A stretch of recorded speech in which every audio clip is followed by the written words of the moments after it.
আকি আপনি রেহানি গর্ত খুঁজতেছেন কি লিখিয়া? এই ছেলে, ওই তুমি যে একটা কোলবালিশ নিয়ে ঘুরতেছো, আমি তোমাকে জিজ্ঞাসা করছি তুমি কোলবালিশ নিয়ে ঘুরতেছো কেন? তুমি আমাকে কেন জিজ্ঞেস করো? গেলে এত সমস্যাটা ঘটে না, কোনো সমস্যা নাই। কোনো সমস্যা যেহেতু নাই তাহলে বলেন গর্ত খুঁড়তে আছেন কে?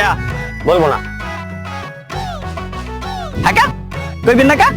আমার ইচ্ছা আমি বলবো না। এমনিতে গর্ত করতে করতে হয়লান লাগেছে, আর সে এসে জিজ্ঞাসা করতে দেয় গর্ত করতে কেন? যত সব আমার ইচ্ছা আমি গর্ত করবো, 100 বাল খুলবো, 1000 বাল খুলবো, 1 লক্ষ বাল খুলবো। তোমার কি প্রবলেম? হ্যাঁ, হোয়াট ইজ ইউর প্রবলেম?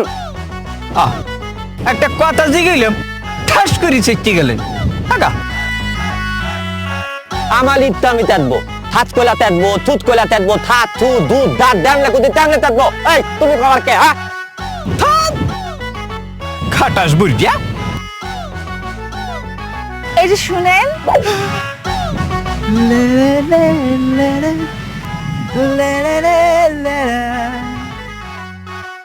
এই বলে আবার ডাকলা কেন?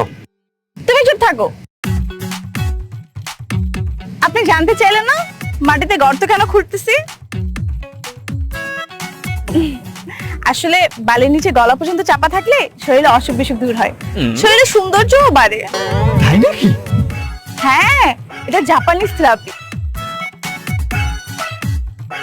Japanese therapy? তাই জাপানিজ থেরাপি কি খাইস্টি হালার ফলাই নেবে? এই তুমি আমাকে থাইটা বললা কেন? এই কোদাল দিয়ে মারলে তুমি মাথা ফাটাই দেবো। ও, তোমাকে চুপ করতে বলছি কিন্তু মুন্নি। না, আসলে আমিই নিব। আপনি? আপনার থেরাপি নেওয়ার কি দরকার?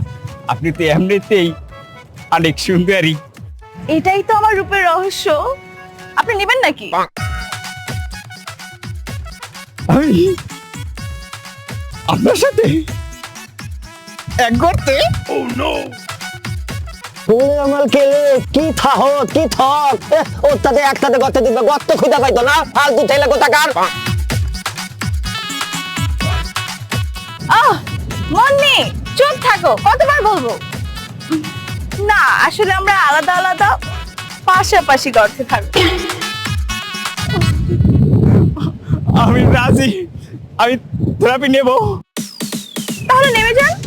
ও হ্যাঁ, শার্ট প্যান্ট খুলে নামতে হবে কিন্তু। সাথে মানি ব্যাগ, ফোন এগুলো নিয়ে গর্তে যাওয়া যাবে না। কিন্তু আমি তো আমার ফোনটা নিয়ে আসি নাই। তাহলে ওইগুলো খুলেই নেমে যান।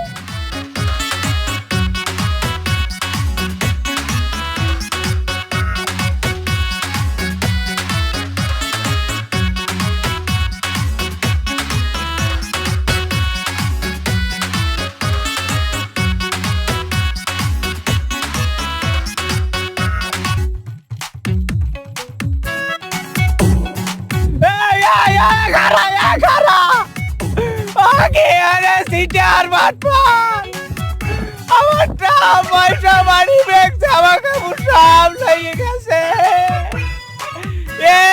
আমার টাকা পয়সা গুলো দিয়ে যা। টাকা পয়সা লাগবে না, টাকা পয়সা লাগবে না, তোরা আমার জামা কাপড় গুলো দিয়ে যা। আমার ইজ্জতটা একটু বাঁচাই। ওরে কেনে ঘুমে আসো, আমার একটু বাঁচা। ওরে জ্যান্ত কাপড় দিয়ে তুই গেছে, আমার একটু বাঁচা।